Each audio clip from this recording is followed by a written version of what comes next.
The cold, metallic landscape of the Trion homeworld stretched out beneath a blood-red sky. Towering spires of steel and glass rose from the barren ground, casting long shadows across the cracked earth.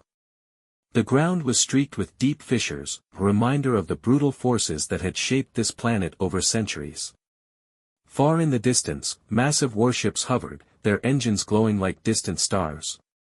The air was thick with the acrid scent of industry and warfare. In the heart of the planet, sprawling cities of steel and stone buzzed with activity. Military personnel marched in tight formations, their polished armor reflecting the harsh light from above. The Trion people, tall and imposing, moved with purpose, their faces set in stern expressions. There was no time for leisure here. Every moment was a step toward dominance. At the center of one such city stood the towering citadel of Kraylon, its black obsidian spires piercing the sky like jagged teeth. Inside, the Trion leadership gathered, a circle of the most powerful and ruthless figures in their empire. This was where the fate of the galaxy would be decided, and where the wax would be judged. The meeting room was dimly lit, casting an air of foreboding over the gathering. At the center of the massive chamber sat a long obsidian table, around which the highest-ranking leaders of the Trion Empire convened. Their faces were carved from stone, each one more intimidating than the last, their features sharp and angular. The Trion Council, the elite commanders, strategists, and politicians who held the fate of their empire in their hands, had gathered here today to discuss a matter of utmost importance. At the head of the table stood General Kraylon, the empire's most feared military leader. His tall, imposing frame towered over the others, his eyes glowing with a dangerous intensity. His sleek black armor shimmered with energy, a constant reminder of his status and strength. His reputation was legendary, he had led the Trion forces to countless victories, always emerging victorious from the most grueling battles. Yet, even with his vast power, there was an undercurrent of unease in his demeanor. "I've reviewed the reports," General Kraylon said, his voice a deep, rumbling growl that reverberated through the chamber. "The wax are growing stronger. We've underestimated their potential before, but no longer. If we do not act swiftly, they will become an insurmountable threat to our dominance." A murmur of agreement rippled through the room. The wax were an anomaly, humanoids born of human experimentation, with abilities far beyond what any of them had anticipated. Their peaceful existence had been a mystery, but as their power grew, so too did the fear within the Trion Empire. "We can't afford to wait any longer," said Counselor Rhyx, a strategist whose icy demeanor matched his reputation for precision. "Their technology is advanced, but it is their manipulation of energy that concerns me. It's unlike anything we've encountered. We need to strike now, before they realize the extent of their abilities." "Strike." Kraylon's eyes narrowed, his voice cutting through the room like a blade. "The wax have a weapon we can't comprehend. Their energy manipulation is unlike anything in the galaxy. We need to destroy them, not engage them in open conflict." Counselor Rhyx, a sharp-minded politician, raised an eyebrow. "But General, if we destroy them, we risk angering Earth. We know they are connected to humans in some way. The consequences could be disastrous."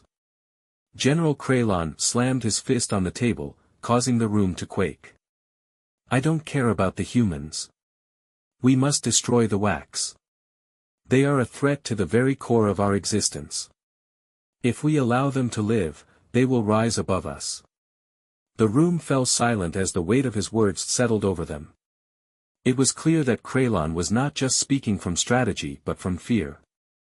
The wax, despite their peaceful nature, represented a force the Trions could not afford to ignore. The balance of power in the galaxy was shifting, and Kraylon would stop at nothing to ensure the Trions remained on top.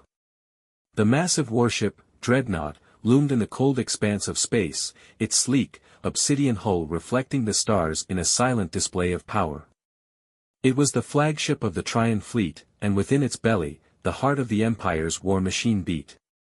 Inside the ship, the atmosphere was charged with purpose, every hallway echoing with the brisk steps of soldiers and engineers working tirelessly to prepare for the coming battle. General Kraylon stood at the helm of the ship, overlooking the command center with a grim expression. The bridge was a sprawling expanse of holographic displays, interlocking systems, and the rhythmic hum of powerful engines. His presence was overwhelming, and those around him instinctively made way as he approached the central terminal. "Status report," Kraylon demanded, his voice as cold as the steel beneath his feet. The head engineer, a short but stout Trion with dark, jagged scales running down his arms, tapped at a console, his fingers moving with practiced speed. "All systems are online, General. The Dreadnought is ready for immediate deployment. Weapon systems are at full capacity, and our fleet is positioned for rapid strike." Kraken, a massive hulking Trion with a deep scar across his face, added, "We've finished the final upgrades to the K-21 missile system. It's now capable of delivering a payload of energy-dissolving plasma directly to the core of any planetary shield." Kraya, the tactical officer, looked up from her console, her face tight with anxiety. "We also have the new Trion pulse cannons ready. They're designed to disrupt energy-based shields like those the WACs are known to use. With our firepower, we can neutralize any defenses they have." General Kraylon nodded, his mind already calculating the possibilities. The WACs, with their mysterious energy manipulation, had created a new kind of threat, one that could turn the tide of war. The Dreadnought was their answer. "We need more than just firepower," Kraylon said, pacing slowly across the command center. "We need to understand their weaknesses. What else do we have?" Kraya turned to a separate console, pulling up a series of holographic projections showing the WACs' cities, gleaming spires of crystal and light, built with energy manipulation in mind. The data was sparse, but it was the best they had. The WAC cities are powered by energy conduits beneath the surface, flowing from their central cores. If we can disrupt these conduits, we can cripple their infrastructure. "Good," Kraylon said, his mind already racing through the tactics. "The WACs may be peaceful, but they've built a civilization around their power. Without it, they'll be vulnerable." "But General," said Kraken, his voice gruff but hesitant, "we don't know exactly how their energy works. Their shields can absorb or redirect our weapons. We may not have the element of surprise we think we do." Kraya added, "They also have an extraordinary ability to manipulate energy. It's possible that they could turn our weapons against us." Kraken growled, his claws scraping against the floor. "We should crush them now. Show them their place.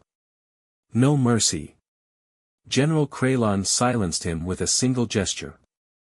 "We don't crush. We eliminate. This is not a war for vengeance. This is a war for survival." He turned to face the fleet captain, a young, calculating officer named Laris. "Prepare a strike force.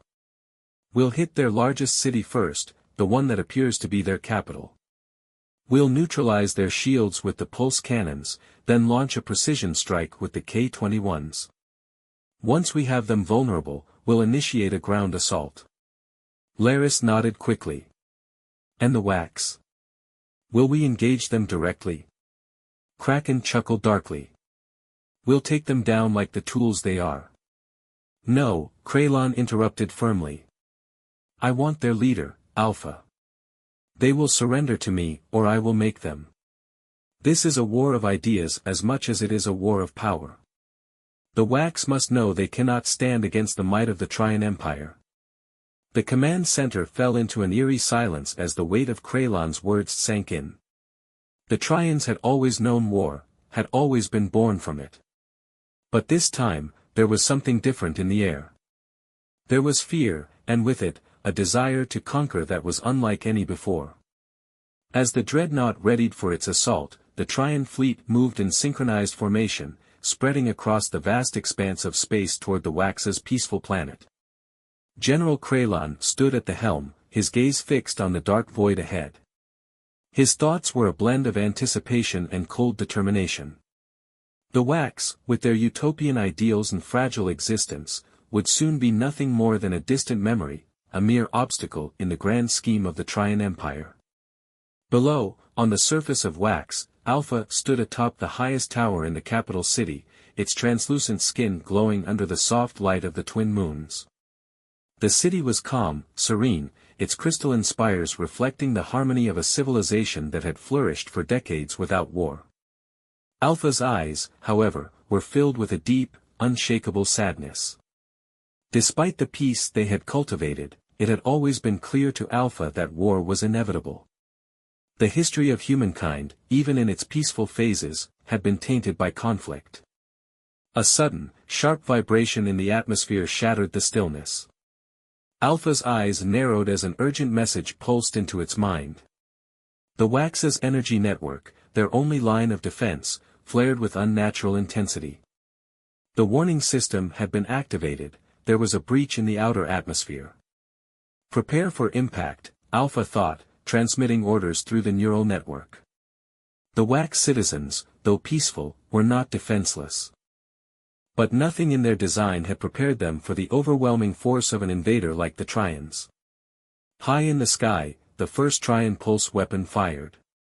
The blast was like a celestial thunderclap, streaking across the heavens and smashing into the Wax's energy shield. The crystalline barrier flickered under the onslaught, but it held for a moment longer than expected. Alpha's mind raced with calculations, searching for a solution, but the reality was brutal. The Wax's technology, designed for harmony, was no match for the raw destructive power of the Trion weapons. The shield collapsed under a second, more powerful blast, sending shockwaves across the surface of the planet. The energy conduit beneath the city began to tremble and crack. The Wax were vulnerable. General Kraylon's voice echoed across the communication system, his tone triumphant yet cold. Alpha, he sneered, you've had your peace. But now it's time for you to face the reality of war. Surrender now, or we will bring your entire world to its knees. Alpha's heart, though not capable of physical beating, seemed to tighten within its chest. It was not the loss of its people that filled it with sorrow, it was the unyielding truth that it had failed them. It had not prepared them for this moment. Alpha turned toward the horizon, feeling the weight of the decision that had now fallen upon its shoulders. The Wax had always believed in the power of harmony, of mental strength, of energy manipulation. But it was clear now that the Trions would never understand such ideals. This was no longer a battle for survival. It was a battle for the very future of the Wax people. As the dreadnought descended upon the planet's surface, the first wave of Trion forces began to land. The ground trembled with the force of their arrival, and the once untouched city of Wax shook in the wake of the coming storm. Soldiers, clad in dark armor, flooded the streets, their weapons primed for destruction. Alpha's eyes glowed brighter, a silent promise etched within its form. The Wax had no desire to fight. But it would defend its people, its home, and its future, whatever the cost. War had begun.